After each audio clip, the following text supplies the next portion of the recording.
Hello, my name is Michael Berger, and I have an associate's degree in mechanical engineering and a bachelor's degree in digital science. I have a certificate in AutoCAD and cybersecurity. I worked as a student IT assistant at the University of Akron, a math tutor at Stark State College, SMT operator at Airborne Electronics, and as a student team leader at Kent State University in the Federated Desktop Support Department. And my name is Gregory Hess. I have a bachelor's degree in digital sciences from Kent State University. I have a Test-Out Security Pro certification, as well as numerous certifications through LinkedIn courses. I've held numerous IT positions in end-user support across Kent State, Beechwood Systems, and Northeast Ohio, and in my local area, in local town of Northeast Ohio, as I reside. And I'm en route to a rotational in Brooklyn, Ohio, this coming summer.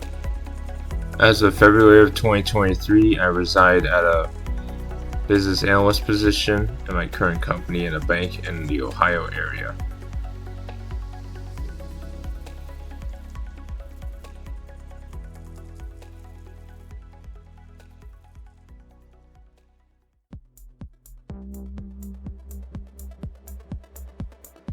Hello everyone, welcome to another episode of the TechIT podcast. It is a good one for you today. We got a bunch of, it was a big month in February for tech news, so we're just trying to get the good pieces of it here today. I'm one of your hosts, Gregory, here with my friend Mike here as we go over the latest in tech news that gets underappreciated on other platforms that are more commercial out there. So we're going to have a good one for you today though, but first, Mike, how you doing? I'm doing pretty good. How you doing this week, Greg? It's been good. I got a bit of a gym workout in before coming in today, and work's been constant, so I got no complaints, and I got a packed weekend here already coming up after this recording. Sounds good. Sounds like you're keeping busy. It's the best way I can be. But you know who else has been busy was, strangely enough, it was Congress. It was busy. You know, I imagine they're busy every time, every day, but this time they put their sights on tech executives. Now, this is probably the one story we'll talk about today that actually may be covered in other platforms, granted. So, to try to summarize this first, I'm looking at this story from Axios.com to just sum up how this went down, as some of the most powerful executives in big tech or big tech companies included Twitter or X, the CEOs of X or Twitter, TikTok, Snapchat or Snap Inc., Discord CEO, and Zuckerberg from Meta. They all got dressing down at the Senate Judiciary Committee at the end of January, and the fallout is still being felt this month as I go over what happened here. As one of the biggest names to show up at here was the Discord CEO, which ironically enough, we're recording this through Discord. So I wonder how this show came up, because the CEO, Jason Citrin, appeared as the least prepared and flustered, the most flustered, fielding the questions from the senators. But this session in itself had many takeaways, as the crux of this was for this Child Protection Act that they want to put out to help children affected by social media. And they're settling all these people are viable in some way. Before I go more into this, Mike, did you know about this? Until recently, no. When I read through the article, a lot of thoughts came to mind. When I was a kid, we weren't allowed to use these platforms. Like, there wasn't a lot of them out there. There was like Facebook and Twitter, and I think that was about it. There was like Vines, and like there's other things like that. But like we were just weren't allowed to go on them, and a lot of us, like, we didn't get phones until we were like 16 or 18. Like it happened at different ages in my family, like based on how much our parents trusted us to use those devices. But I remember getting my first phone. It was a flip phone when I was 16, and like you couldn't go on Facebook, you couldn't go on Twitter. It was literally just for calling people. Like there was no internet options, and um, even if there was, like, we didn't have data. We literally just had like it was basically, hey, like I'm out of practice, come pick me up, kind of thing. And texting a couple of friends that were in this circle, as they had like you could pick 5 people, and like those people wouldn't there was no charges to text or call or Yeah, whatever. And like even Facebook, which was like on the computer, we weren't um like we had really strictly limited access to it, as we had one family computer, and like so we couldn't go on it for like long hours of the day. yeah, Um, and even then, like our parents would be like very strict on what we could do, like how long we could spend on there, what we could look at. yeah. So I Because think a lot of this falls on the parents. Like I know a lot of these sites are like, hey, only people of this age group are allowed to use this website or allowed to use this app. And I think that's good. And I think it's on the parents to police the situation. Um, and also, like, I think it's good that we get more and more away from social media, as like a lot of studies that have come out have shown how it affects us negatively, just our psyches, our physical activity. If you're sitting on your phone swiping or scrolling, or which is doom watch, scrolling, as some yeah, might doom call it. scrolling, as they call it. You're not getting outside, you're not getting active. So um Because I yeah, I think this is definitely something that um I hate to say the death of something, but like the death of is this the death of social media? Is this gonna put them as like on the back burner, like out of people's minds, or is it gonna push them farther away from it? it, we have yet to see a full-fledged decision on this, as at the time of this recording, no online safety act has been passed to help protect children, and that idea has been brought up to these CEOs again, like I mentioned, at this very meeting with these top tech giants. And this is, I would say, I think it's like the fourth or fifth time in 10 years that they brought Zuckerberg to the stand. So the reaction in this article seems like Zuckerberg was actually genuine, according to the whistleblower we talked about in the past recordings of the podcast, Francis. She said that she was actually kind of believed that Zuckerberg was actually being genuine by apologizing to the people accusing him of exploitation of kids and the health of the kids being detrimental on their platforms. Who looked the most vulnerable was, of course, like I said, Discord CEO, who has never been in Congress. But a benefit did show up in X's CEO, Linda Yaccarino, because it was just a few months back that Elon Musk passed the torch of CEO to this lady, Linda Yaccarino. But she gave the strongest testimony, supposedly, and quickly won legislators' favor by announcing the endorsement of the Stop CSAM Act, becoming the first social media platform to do so alongside Snap Inc., that produces a Snapchat. Also announced that they endorsed this Online Safety Act, with Discord, Facebook, and TikTok kind of shuffling by comparison, saying, oh, but our policy says this, and X only represents like 1% of kids under the age of 18 on Twitter. So what's your deal? Alongside them not being sort of used to being challenged directly or interrupted repeatedly by members of Congress, because we all know how last time it went with Zuckerberg at the stand, where he just said, "You guys don't know my platform, do you?" And they didn't, and he completely made them look like idiots. But going forward here and trying to closing this story out, it will be interesting, for lack of a better word, how where we go from here. As I'm someone that grew up in social media, like they told me to get a Facebook when I was in high school and a Twitter for my AP class to get extra credit. And I had to make a Twitter for extra credit, and I did get that extra credit, but but it was alongside the madness that is can be felt with social media platforms and the like. So time will tell with this, much like other things, because Congress does like to take their time with issues such as all that's on our plate now with wars in the world and aid that has to be spelled out and punishment that has to be spelled out. So the whole thing of the children thing that people like to say, we'll see how that all turns out as we go into March and early summer, if this law finally goes into place.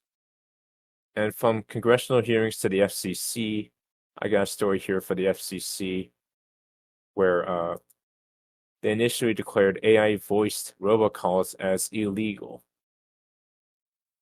which is a big announcement for this, even though those of you that are older there, that have mothers and fathers and grandparents, they probably get affected by these robocalls still, as this Telephone Consumer Protection Act has sort of been anointed with this new declaration, so to speak, with this law that is now against automated calling scams. As this piece is going over here from out of TechCrunch.com, if you want to follow this, and other sources, which will be provided in the description of our podcast as well.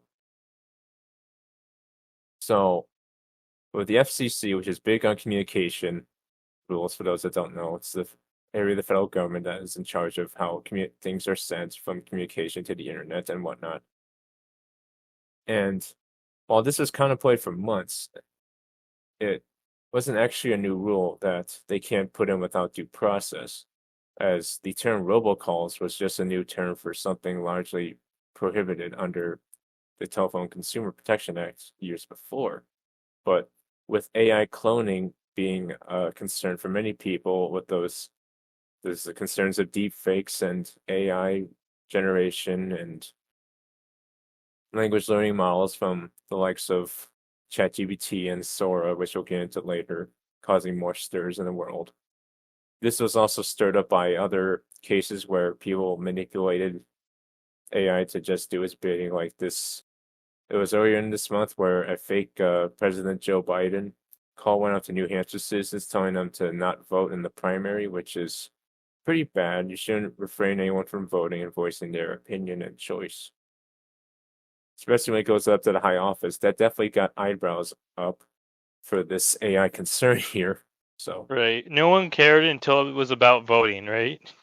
well, there was also a case in Hong Kong where an AI generated voice there scammed a bunch of people out of 8 figures of money.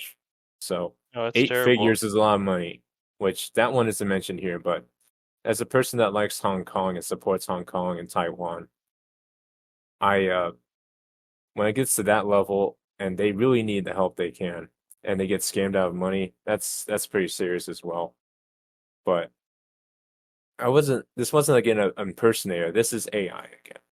But as someone that took an AI course over the past few weeks, this is a case of what we would call strong supervised AI, where someone trained this to be able to manipulate the voice and was trained with data that sounds like Joe Biden to put this out, as well as the accessibility to put this out for people. As to sort of pull this together here, Mike, what is your take on robocalls? And this is denouncing AI powered robocalls. So, robocalls have been a big issue in the past, and I remember getting tons of these a days where they would just it'd be really annoying and take up a lot of my time. I remember that when they came out with, even for scam callers, just like people that were hired to do these scams or do these or advertising that were just really annoying. Like there was apps developed to keep these people talking to like apps on your phone that like bots.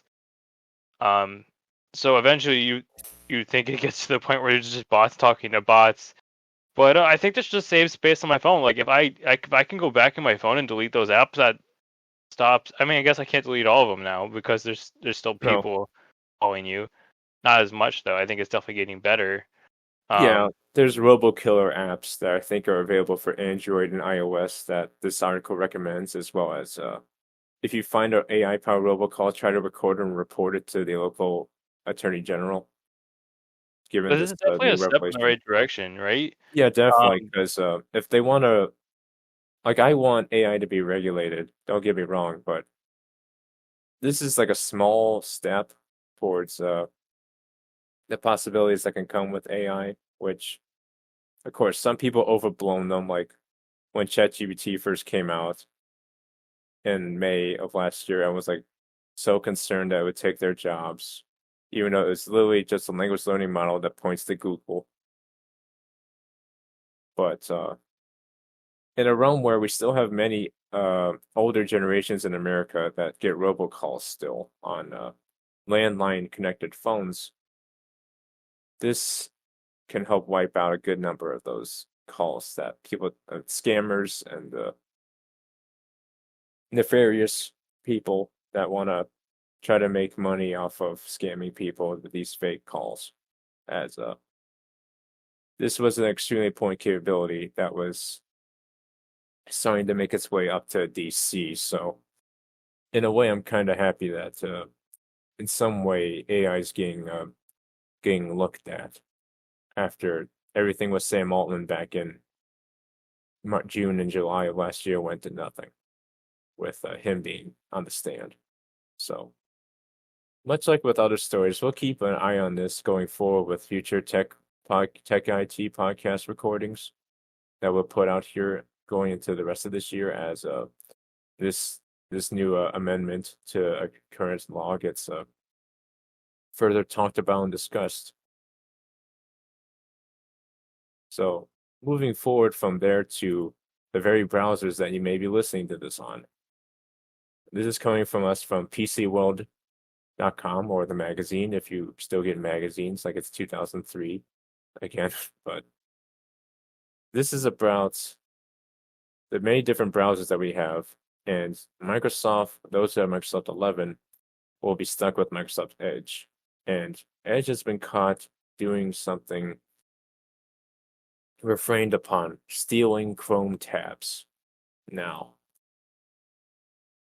I mean, he it can seems import very it, but scammy, doesn't it? Like, yeah, that's very, like, behind the scenes, suspicious, whatever you want to call it. elusive. Like, that's like, yo, why don't you just try to make your browser better? Like, isn't, like, I know the market's competitive, but, like, there's so many features from these other, like, browsers now that, like, Edge just doesn't cut it.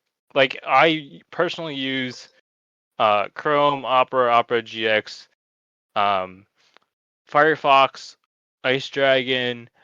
So I use a lot of different browsers, Yeah, and my favorite so far has to be Opera GX, just because as a gamer, it comes with all these tools that allow you to do things like I don't know, just like being able to limit your memory usage. GPU or yeah, memory usage or GPU whatever usages that you want to limit so that your game can run as smoothly as possible. Or your work, or like if you're an artist or if you're in work, like a remote worker, and you need your resources delegated correctly, you need to have a browser that best takes that into management and consideration. And this is a short piece from a Michael Schreider. Schreider, I don't know. Apologies if I don't get that right. It was an editor from The Verge, Tom Warren, who experienced this firsthand, where after a software update on Windows 11, Edge launched without telling him. So that's already bad. That launches already without on startup after the update. And it was complete with the Chrome tabs that he had opened before without his consent or knowledge. So It's a cool feature. Like if that's a feature you it's want in your browser, that's a cool yeah, feature. But I feel like if it does it automatically, it's kind of suspicious, right? it's You don't very want that to be on by default. yeah, when it does it already without saying, "Hey, do you want this to happen?" Like maybe you're not into like getting that whole session up, or if you want to transfer stuff from Chrome to Edge, that is your choice. But it is Microsoft again who's trying to backpedal this by saying that this issue was caused by an erroneous bug in Edge's data import feature. that the bug was fixed with the latest version issued on February 16th or 15th at the time of recording. But this isn't the first example of Microsoft being pushy, for lack of a better word, for their software. From saying, "Oh, this like they've already been caught back when Windows 11 first came out back in October of last year, or it was the year before last year, 2022, where they said, "Oh, this probably can't run Windows 11," when in reality it can. So they're purposely locking out people from pretty decent rigs from getting Microsoft 11 that's on paper should get it, but they don't get it. Alongside the whole thing with file formatting, UX design, programming design, all that kind of gets placed into you got to use our apps, not these apps. Use our apps. That gets kind of stingy where they're like, oh, don't use Notepad++, use our tools. Don't use Eclipse, use our tools. Don't use Photoshop, use our Photoshop. Like, there should be a matter of choice in the matter, all I'm saying. As someone that's about freedom of choice, Microsoft needs to get their hands out of the candy bowl. Un-American. Freedom Like- of choice, freedom of speech go hand in hand, right? Like it's about, and it's come on, and come on, it's just browsers. Like, if you're mad people are not using your browser, make it better. Don't force Right. it with Windows 11 like you allegedly are doing. But moving on from another tech giant to a tech giant that's starting to make waves today, Sora. And this is a recent discovery, just as on the 20th of February, so I want to pick this up right away. As this one also got some mainstream coverage, as now OpenAI, the makers of ChatGPT, now on its 5th version, unveiled Sora, which is an AI video generation tool, which has not yet been open to the public. I want to preface that. Not yet been open to the public. Because this is a company that, again, did allow pre-testing of its language learning model back in last summer of 2023. So, did you see these videos though, Mike, that Sora created? I did not, but I want to speak on the idea in general. Yeah. So I like the idea of using tools to speed up the process of creating media and videos and TV shows. But I don't want AI to be in control of what gets produced. So I think that storytelling, going back as far as it has, like, it serves a purpose, right? Yeah. And if it's not serving that purpose anymore, if we put it in the hands of AI, then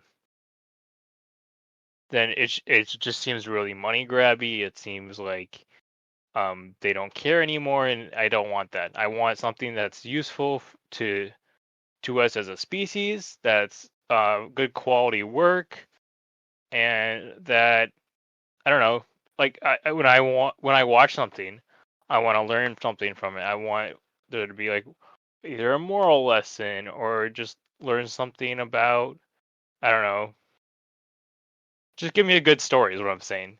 Give me morals, give me values, give me learning, give me, even if it's just education, on something I didn't know before, like documentaries. Yeah. So I think there's a lot. I know it's still early on. I think there's a lot that I Very want out early of on. it. Yeah. This was this week they launched this. Right. So yeah, I know it's early on, and I have high expectations, and I look forward to see how they move forward with this, how it develops.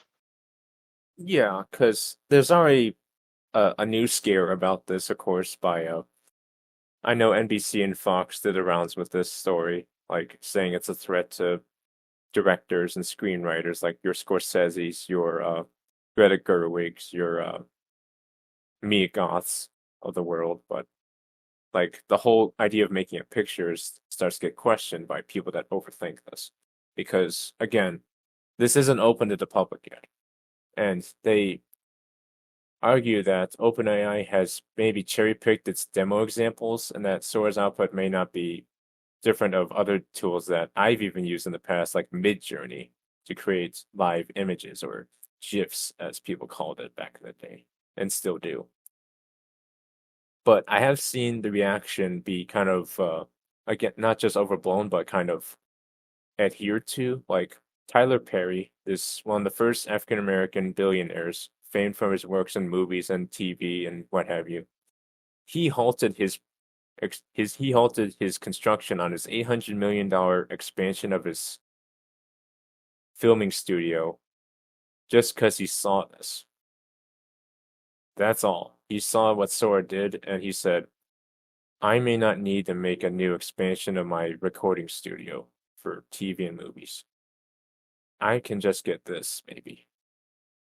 And he called it a threat to his production, which I'm not sure how much of a threat of it is yet, because again, we're just starting here with open video generation from text to video generation, excuse me.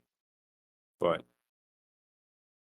the demos did astound many people at this demo they hosted in California earlier in February, where all the videos seemed clean and crisp with still work being done by what they call red team researchers, who are sort of doing the QAS of this platform, which is what they call select visual artists, designers, and filmmakers to gain feedback on how to advance the model for most helpful needs for creative professionals. So if you want to learn more about this, you could probably look this one up online, but know your resources. I'd probably find a story that's covering this from a tech perspective, not in a we got to give you fear perspective, because as someone that's on the fence with AI, there are good things you can still do with it without causing a havoc, because with change comes new jobs and opportunities always. Like, you can look up people that were scared of Thomas Edison's light bulb. They called it witchcraft back in 1900s. It was back in 1902, I think. Like, they said the light bulb would be scary, they said the cell phone would be scary, and they said the TV, like the flat screen TV, was scary. So don't buy into the fear mongering, is all I'm saying. But much like with other remunerations with OpenAI, we'll keep a good eye on this story going forward as we wrap things up here from OpenAI to the rise of NVIDIA that's happened the past few months. We're looking at this story from Reuters.com. That's Reuters.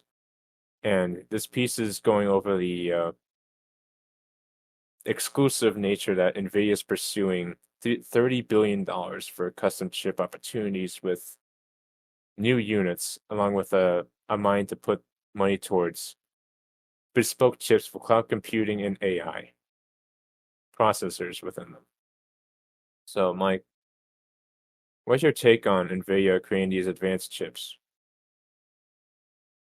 So it's definitely a step forward. So NVIDIA is in a really good spot right now. They have. Oh yeah, I've seen it. I bought like half a share the other day, and I was like, I might buy some more later on.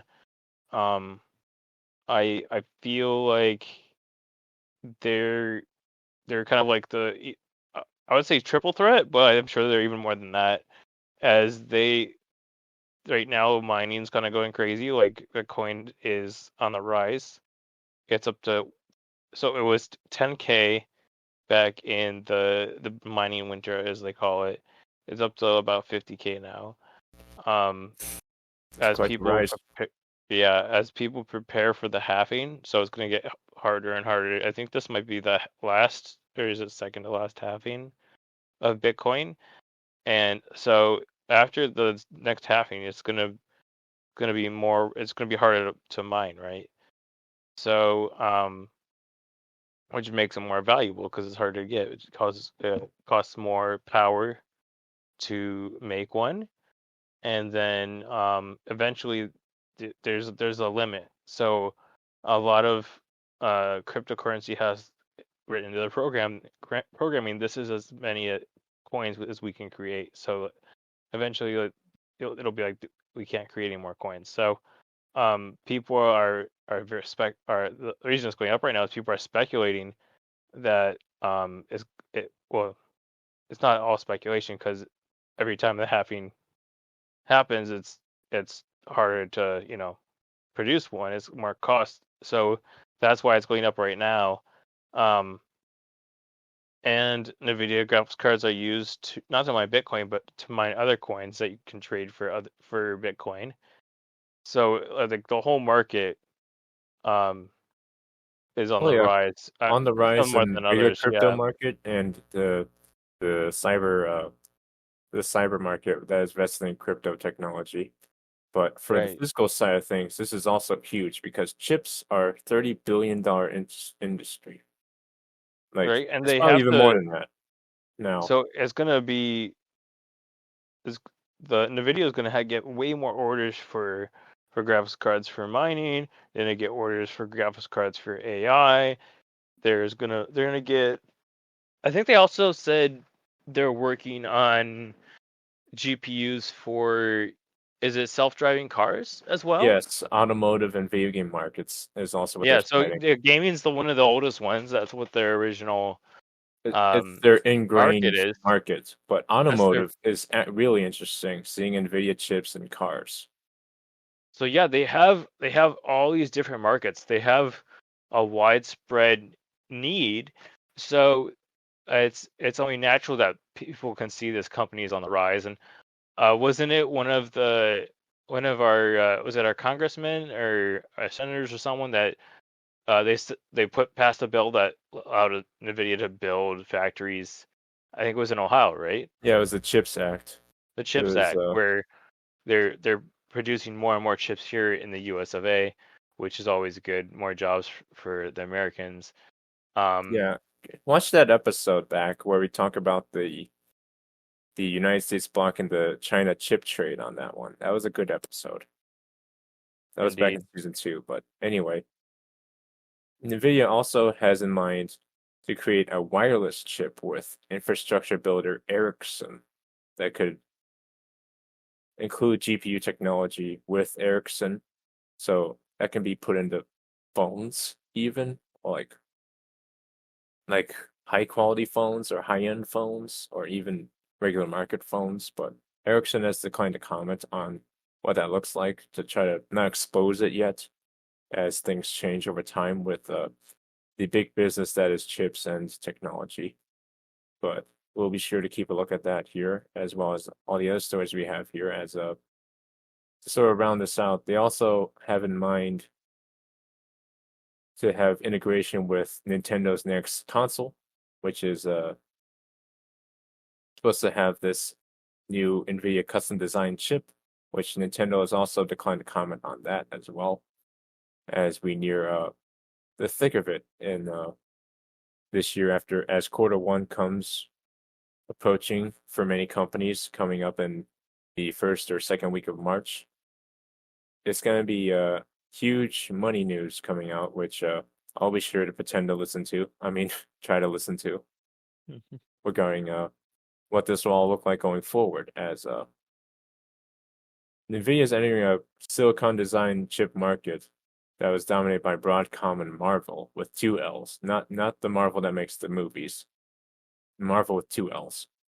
So this will be impressive to see how NVIDIA can go because they are on the rise, and I don't think there's any signs of them stopping unless AMD comes up with something that shakes things up or Intel. It's moves like this to make the market interesting as well as competition interesting. Like with this being done by NVIDIA, how will AMD and Intel respond? You know? Agreed. Do they have something secret they're working on? They just haven't released to the public yet. Who knows? Or even Apple. Like they had M3 chips released just in January that kind of flopped to mixed reception. So with their chips kind of simmering, Well, here's what's the the problem next with step? Apple. All of their stuff is integrated. Like everything's soldered um right to their whatever it's a tablet or a laptop or whatever. Um, everything's soldered in. So moving forward, if you want to upgrade stuff, I think it's this is not as big a sector as NVIDIA or anyone that has those modular graphics cards.